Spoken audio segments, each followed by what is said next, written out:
A Comissão Europeia vai rever o apoio financeiro à Palestina na sequência do ataque do Hamas, grupo terrorista que controla a faixa de Gaza.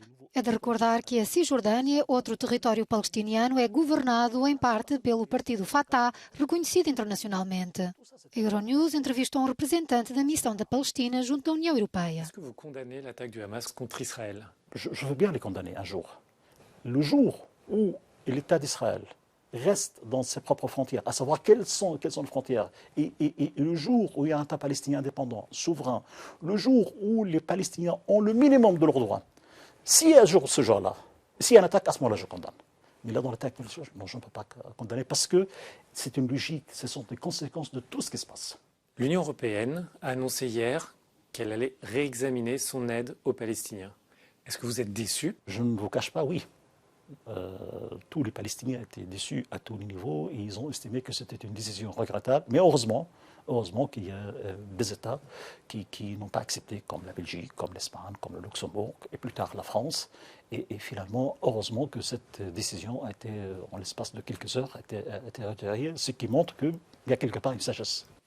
Qu'est-ce que vous attendez de l'Union européenne aujourd'hui? Enfin, que peut-elle faire pour arrêter les violences?